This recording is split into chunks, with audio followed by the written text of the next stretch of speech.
Carissimi amici, buongiorno! In questa puntata speciale taglieremo, strapperemo e vi racconteremo cosa fare e per cosa spendere in Irlanda. Mettetevi comodi, che si parte! Veramente! E buongiorno!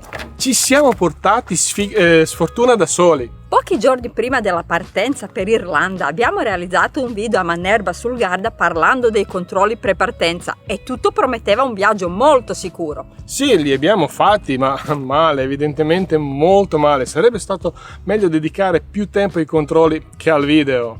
Nel video dall'Irlanda non troverete riferimenti a diversi problemi che abbiamo avuto. Per esempio, scarico completamente oturato delle acque grigie, oppure i filtri d'acqua inutilizzabili, che per me è un problema serissimo di salute. E non troverete nemmeno riferimento al bidone che ci ha tirato Park4Night per quanto riguarda scarichi, cioè camper service in Inghilterra. Volevamo raccontarvi il meglio dell'incidente, alcune cose, quelle più importanti, nel video precedenti non ve le abbiamo dette. E soprattutto volevamo smontare specchietto retrovisore, così capirete meglio quello che è successo. Ma per smontare questo in piccoli pezzettini, perché smonteremo questo in piccoli pezzettini, ci serve un altro tavolo. Visto che questo è video Irlanda dietro le quinte, parleremo di Irlanda, della sua gente, dei suoi pub, delle sue strade, soprattutto le strade, e del costo di questo viaggio. E perché no, del meteo irlandese, ma anche se sul meteo irlandese c'è poco da dire. Perché lì il meteo cambia ogni 5 minuti, quindi hai quasi certezza che uscirà il sole. E partiamo proprio dallo specchietto disintegrato sulla Wide Atlantic Way. Ora ci tocca togliere tutto nastro americano, poi in seguito scotch per farvelo vedere, ma non solo per quello, c'è un'altra ragione, però non voglio fare spoiler.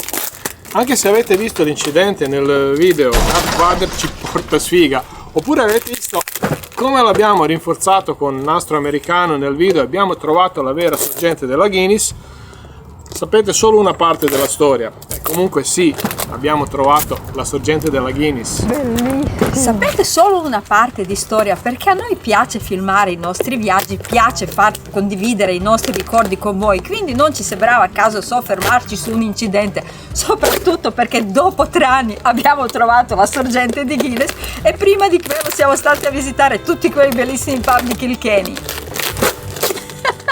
Dopo circa 1000 km sulla selvaggia strada atlantica, proprio stavamo percorrendo l'ultimo tratto, che tra le altre cose potete vedere sul video, è uno dei più larghi che abbiamo fatto, ed è proprio lì che è successo il fatto. Un camper, devo dire europeo, stava andando da dietro una curva verso di noi con una velocità assurda. Tra l'altro non soltanto il passeggero aveva il telefono in mano, ma anche quello che guidava sbirciava nel telefono. Ma in un primo momento io ho provato i sensi di colpa. Ma perché io sono così, sono sempre convinto che incidenti possono essere evitati, non tutti ovviamente, ma Maya dopo mi ha confermato che era inevitabile perché questi qua proprio ci venivano addosso, hanno sterzato soltanto all'ultimo momento e io ho sentito un botto pazzesco, botto proprio di quello che è rimasto dello specchietto, cioè del retrovisore, sulla lamiera e anche su una parte del vetro. Nello stesso istante ho provato diverse emozioni, se possibile. Prima ho girato la testa e ho visto che specchietto non c'è più. Da una parte ero felicissimo perché ho capito che era solo specchietto, era il botto dello specchietto, non botto delle lamiere, anche perché l'altro camper praticamente non c'è più, era andato via. Dall'altra parte ho capito che siamo sotto le feste e che sarebbe stato quasi impossibile trovare un nuovo specchietto. Il viaggio poteva finire là. Non serve nemmeno a dire che si sono fermati tutti tranne quel camper lì, che probabilmente andava a Mizenfeld, posto da dove venivamo noi, perché sono andati velocissimi. Però adesso basta parlare di loro, semplicemente magari qualcuno stava male e cercavano un posto dove fermarsi. Sì, noi siamo sempre quelli che pensano bene di tutti. Quando ci siamo fermati sono rimasto fermo un paio di secondi, poi sono saltato giù per vedere insomma cosa è successo. Ho trovato che praticamente penzolava questa parte da questi cavi e questo specchietto, come vedete, non è fissato assolutamente, se non con un paio di cavi. Guardando lungo la strada ho visto alcuni pezzi grossi ancora da lontano, da una decina di metri. È lì che mi è venuto in mente che potrei andare a raccogliere questi pezzi e magari incolare qualcosa. Ma prima di fare qualsiasi cosa ho controllato se funziona la freccia, perché di solito quando succedono questi incidenti, quando due camper tra virgolette si sfiorano, parte la freccia perché si toccano in questa parte qua. Però qui è un po' diverso, qui non è che ci hanno sfiorato, ci hanno proprio sradicato e freccia funzionava. Ma non è che io ero preoccupato se funziona la freccia o no, perché io ho sempre dietro una freccia e un specchietto di riserva. Sì, quelli sinistri, ma quando è specchietto in delle condizioni del genere, se destro e sinistro una volta che è incolato, ma chi se ne frega, importante è vedere. Quindi cosa ho fatto? Sono andato dentro il Charlie, nella parte nascosta dove teniamo tutte le cose, quelle che non ci servono tutti i giorni, a prendere il mio specchietto e la mia freccia, e poi ho scoperto che non ci sono.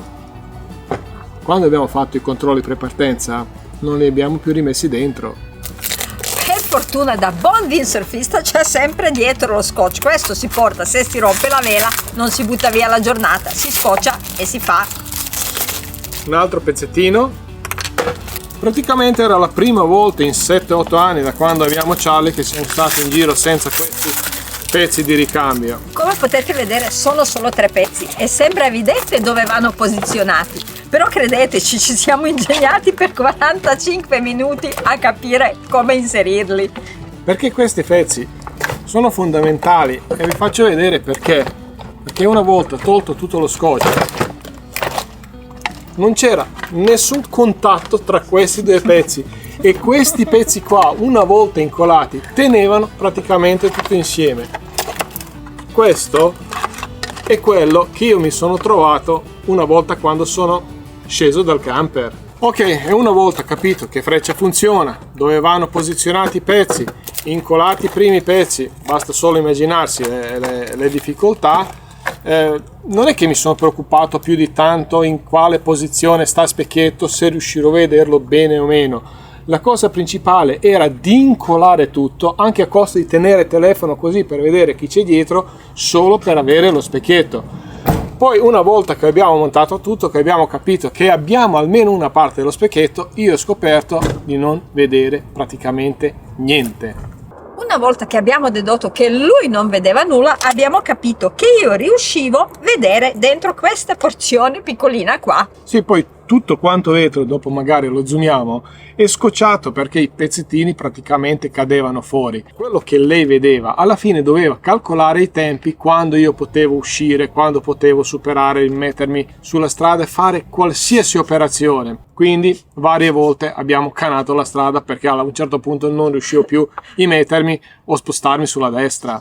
Ad un certo punto, quando siamo arrivati al campeggio vicino a un Guinness Lake, sono riuscito a recuperare questo specchietto piccolo, che anche questo comunque è scocciato, però almeno riuscivo a vedere fino alla fine del camper, riuscivo a vedere almeno angolo morto, e questo mi ha aiutato soprattutto quando siamo arrivati in Europa, perché abbiamo fatto 1000 km in Irlanda così, poi siamo arrivati in Europa dove era più semplice e usavo quella parte lì, diciamo, su autostrada quando andavo a superare i camion. Eravamo ancora in Irlanda quando ho ordinato questo specchietto nuovo e quando siamo tornati a casa non era un problema cambiarlo, perché avevo già cambiato l'altro specchietto, quindi un po' di esperienza lo avevo e sapevo come muovermi. Ma poi quando l'ho smontato ho trovato questi 2 cavi in più, ma mi sono detto meglio 2 cavi in più che 2 cavi in meno, ma sapevo che prima o poi sarebbe arrivata l'ora della verità. E infatti subito il giorno dopo, quando siamo ripartiti, stranamente non funzionava la radio, ma il giorno dopo con più calma sono andato a vedere un attimino su internet, ho fatto qualche ricerca e questi due cavi in più non erano altro che 2 cavi dell'antenna, perché alcuni modelli del Ducato montano l'antenna nello specchietto destro. Quindi questo era quell'altro motivo per quale dovevamo smontare tutto, per vedere se è possibile recuperare questa antenna e inserirlo su quello specchietto lì. A rivedere questa scena mi fa più paura adesso che in Irlanda. Sì, però calcolate che ha messo più tempo a smontarlo oggi che montarlo lì. The following day. Ci rimane sempre da sezionare, parola più sofisticata che tagliare, disintegrare i filtri d'acqua, ma lo facciamo alla fine perché non a tutti piace segare le cose. Se ci seguite da un po', ormai dallo scenario avete capito che ci troviamo a Sottomarina di Chioggia, più precisamente da Padoan. Ci troviamo da Padoan non soltanto perché ci sentiamo come a casa, ma perché in questo periodo rigorosamente fuori stagione apre il castagnaccio. Dopo ve lo faremo vedere. Durante il primo video abbiamo detto che non facevamo il video su quanto abbiamo speso, perché non faremo un video quanto abbiamo speso, però darvi qualche informazione potrebbe essere utile. Non mi ricordo se vi abbiamo detto precisamente quanto abbiamo speso per i traghetti, però ve lo diciamo e ve lo spieghiamo adesso. La tratta Calais-Dover andata e ritorno abbiamo speso 353 euro se non sbaglio, e Holyhead-Dublino anche lì abbiamo speso un po' di più, 671 euro sempre andata e ritorno. Quindi avete capito che non siamo partiti da Francia, poi se avete visto video lo sapete benissimo, anche perché volevamo visitare alcune Flying Circus Monty Python, destinazioni in Inghilterra. Tra le altre cose, settimana prossima uscirà il video dalla Diddley Squat Farm, quella di Jeremy Clarkson. Abbiamo passato 2 giornate bellissime. Le candele dietro di me sono il profumo di testicoli di Jeremy. Tra le altre cose, Maya soffre tantissimo di mal di mare, quindi per noi è impensabile fare una tratta così lunga. Come stai? Oppure il sedile reclinabile, ho preso la pastiglia, adesso sto meglio. Da Holyhead a Dublino abbiamo preso un unico traghetto che fa il tragitto in 2 ore e un quarto invece di 3 ore e 30. E anche questa cosa ha influito circa 15-20% in più. Il costo dei nostri biglietti è aumentato ulteriormente anche perché abbiamo scelto la tariffa Flexi, quella che ci permetteva di poter scegliere la data del rientro. Quindi senza questi optional potete risparmiare 250 euro.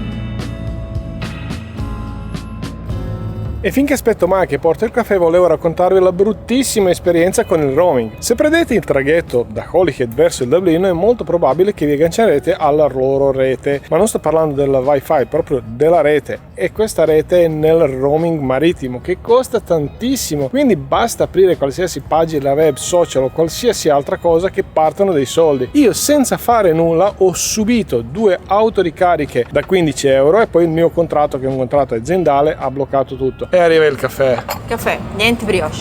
In Irlanda costa tutto, ma è possibile non spendere tanto.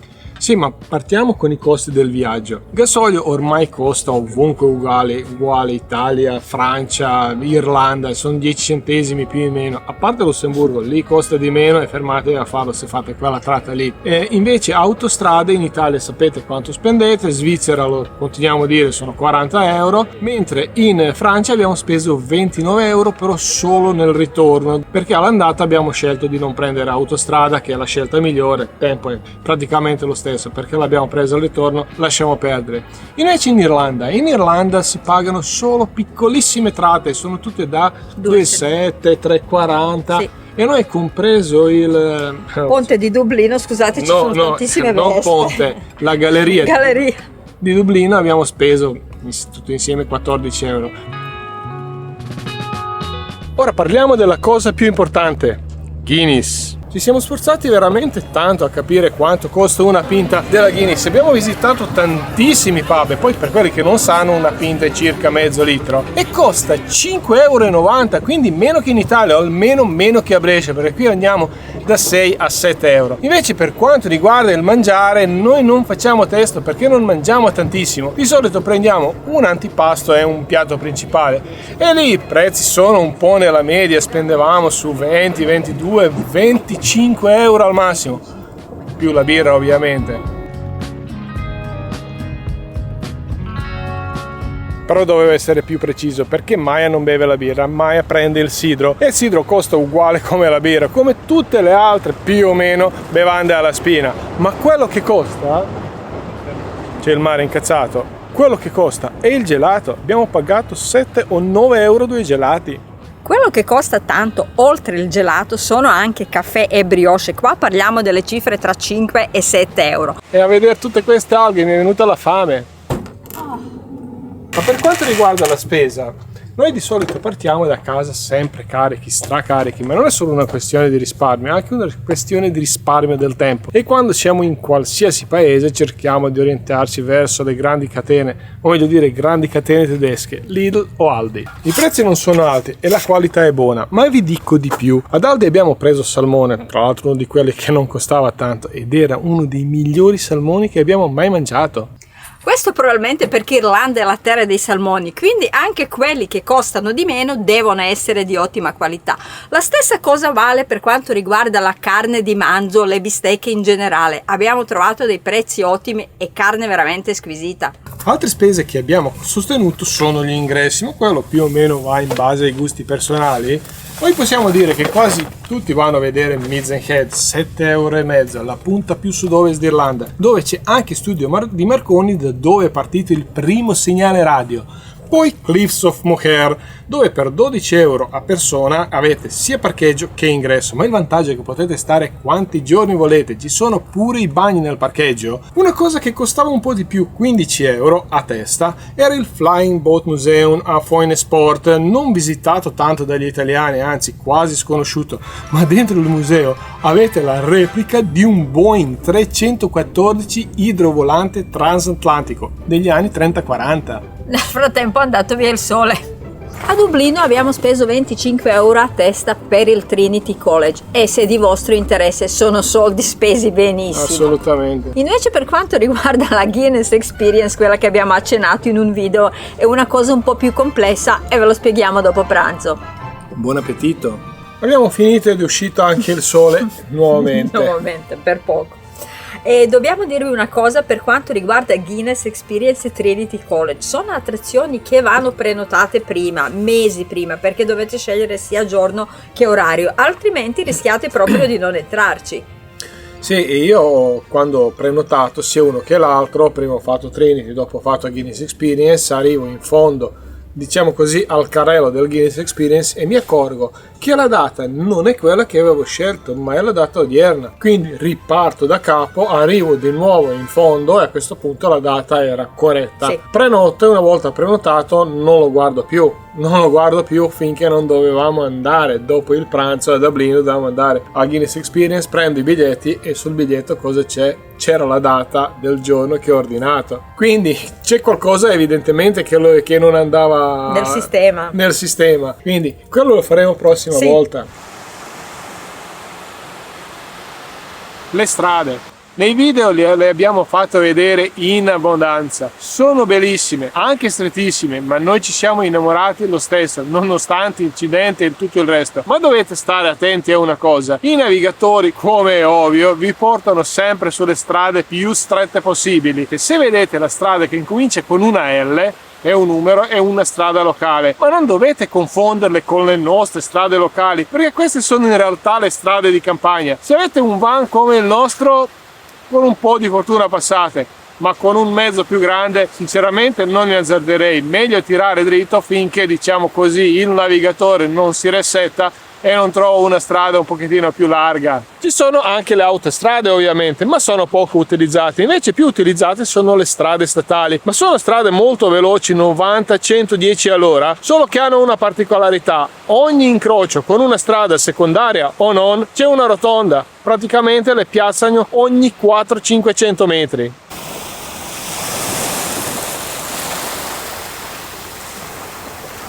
Per quanto riguarda le famigerate rotonde non dovete preoccuparvi, nonostante il numero delle corsie. I irlandesi cercheranno sempre di agevolarvi, non vi spingeranno mai fuori di strada o vi taglieranno la strada come succede tutti i giorni a casa nostra. Gente incredibile! Visto che abbiamo nominato gli irlandesi, ripetiamo quello che abbiamo già detto nei video: sono il popolo più gentile del mondo, ma quelli che passano a piedi salutano. Poi se si accorgono che sei un turista vengono lì e ti augurano una buona permanenza. Una signora di passaggio, vedendoci fare le riprese, ci ha augurato buona permanenza. E questa non è soltanto la nostra esperienza, ma anche di tante altre persone con quali abbiamo parlato. E ora torniamo verso Charlie per parlare d'altro. Ma vi ricordate quando io ho detto che non abbiamo portato specchio e freccia con noi? Non abbiamo portato nemmeno i filtri d'acqua e per me era un problema veramente grave. Durante tutto il viaggio verso Irlanda non abbiamo fatto camper service, non avevamo bisogno, però anche il Park Fortnite ci ha tirato un bidone in Inghilterra perché lì dove era segnalato il camper service non c'era. Ma quando siamo arrivati al Dublino siamo andati subito verso il pub, chi se ne fregava di fare il camper service. L'abbiamo fatto soltanto quando siamo ripartiti dal campeggio. Quando ho aperto le acque grigie usciva solo un filino d'acqua, ma non mi sono preoccupato più di tanto, volevo caricare acqua, è quella che ci mancava dopo 5 giorni. A questo punto Ci colleghiamo e dopo mezz'ora eravamo ancora lì, i serbatoi non erano pieni, non riuscivo a capire ed ho dato colpa ovviamente alla pressione dell'acqua, ma si è fatta la coda, quindi siamo ripartiti. Soltanto quando siamo arrivati a Slieve League ho fatto il controllo del flusso d'acqua, perché noi usiamo i filtri per caricare l'acqua e il flusso in uscita praticamente era quasi inesistente. Ma tutta questa parte che riguarda i filtri l'abbiamo registrata a casa, tra poco capirete anche perché. I filtri d'acqua hanno una durata, poi ovviamente dipende dall'utilizzo, dalla tipologia del filtro, ma anche dall'acqua che viene filtrata. La cosa migliore è seguire le istruzioni che vi dà il produttore. Ma io ora non ho intenzione di parlare di questi filtri perché abbiamo già fatto un video, ma ancora prima di partire sapevo che la durata indicata è stata abbondantemente superata. Per questo motivo ho testato i filtri prima di partire, ma poi ero anche convinto di avere come al solito i filtri di ricambio con me, ma evidentemente ho sbagliato qualcosina. Ora vorrei fare con voi due cose. Una è sezionare, cioè tagliare i filtri, segarli per vedere come sono all'interno e se si vede lo sporco che li ostruisce. Ma ovviamente prima di quello cerchiamo di capire se esiste un modo per testare questi filtri, per capire se veramente sono da cambiare. E per fare questo ho preso questo semplice strumento e chiunque segue Steps sa di cosa si tratta. Si tratta di un contalitri ma anche segna pressione. Mi sono nascosto dal sole perché mi sta cavando gli occhi. Ma come ci può aiutare questo strumento? Vabbè, quando i filtri sono turati cala la pressione, quindi andiamo a misurare la pressione. Ovviamente la pressione in uscita dipende anche dalla pressione in entrata, quindi questi test li dovete fare, diciamo, sempre nello stesso posto, per esempio a casa vostra dove la pressione è costante. Andiamo prima a misurare la pressione dell'acqua senza il filtro. Senza i filtri pressione arriva anche a 20 litri al minuto. Tocchiamo i filtri, mentre con i filtri siamo scesi a circa 6 litri e mezzo al minuto. Tra poco facciamo questa prova anche con i filtri nuovi, ma intanto vediamo questi filtri qua. Primo filtro in ordine è il filtro antisedimenti. Si vede quanto è sporco, quindi questo è sicuramente da cambiare. Secondo filtro in ordine è il filtro a carboni attivi. Noi abbiamo avuto i problemi con questo terzo filtro qua. Questo qua è il filtro a fibre cave, quello che ferma tutto superiore a 0,1 micron, praticamente elimina qualsiasi tipo di batterio. Per me è il filtro più importante. Ma questo filtro qua è possibile allungare la vita eseguendo un lavaggio, anzi un controlavaggio. Praticamente lo inserite al contrario, invece di fare entrare acqua qua la fate entrare dall'altra parte e il sporco accumulato almeno una parte dovrebbe uscire fuori. Di solito esce acqua completamente gialla, ma visto che il filtro mi serviva io ho fatto questi lavaggi in abbondanza e anche se non è più completamente otturato lo taglieremo comunque nel nome della scienza. Ma prima andiamo a vedere la pressione con i filtri nuovi. Ma prima di cambiare i filtri vi faccio vedere la differenza tra il filtro nuovo e il filtro vecchio. Penso che la differenza è evidente. Ora facciamo la sostituzione.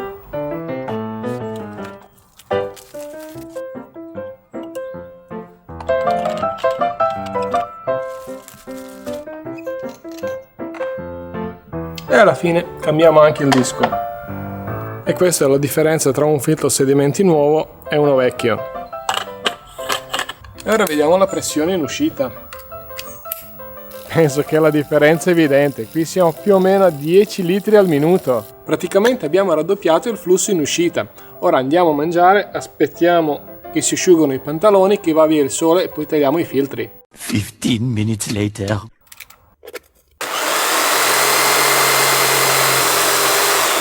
Per adesso ho tolto solo, diciamo così, coperchio per vedere le fibre, ma ora la tagliamo per così.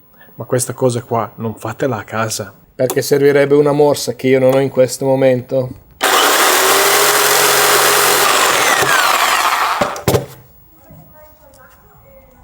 In realtà non vedo più così tanto sporco, ma come vi ho detto ho fatto tantissimi controlavaggi. Queste sono le fibre, di cosa sono fatte non lo so, e qui sembrano praticamente come se fossero incolate e acqua evidentemente passa in qualche modo. Ma comunque qua verso i bordi si vede veramente sporco, ma non sporco quello che usciva fuori, perché di solito usciva giallo, questo è più grigio, ma comunque non è che sono pulite. E a questo punto per curiosità andrei a tagliare anche questo filtro qua, filtro a carboni attivi, tanto per vedere com'è. Praticamente questo è un filtro pieno, carbone e basta. In realtà io pensavo che qui c'è una specie di tessuto all'interno, no, questo è proprio carbone pieno. Quindi questo qua non dobbiamo tagliarlo per traverso. Sì, in realtà questo si può spaccare anche con le dita. Non si vede la differenza tra fuori e dentro. È sporco e basta. E con questa notizia bomba torniamo nel camper. E per quanto riguarda le acque grigie, a un certo punto nell'attrezzatura ho trovato questa fascetta bella larga e con essa sono entrato qui nell'uscita dello scarico. E grazie a questa fascetta l'ho sturato, è uscito un po' di grasso e anche le altre cose. Poi a casa abbiamo fatto le pulizie per bene, ma abbiamo capito qual è il problema. L'anno scorso in fiera in uno dei negozi ci hanno consigliato dei bastoncini per profumare lo scarico, ma che scioglievano anche il grasso. Quello che è successo è che questi bastoncini non si sono mai sciolti, sono andati a gonfiarsi e gonfiandosi hanno otturato lo scarico. Risolto con una fascetta, se escludiamo 4 ore di lavoro a casa. E ora sembra una cosa da nulla.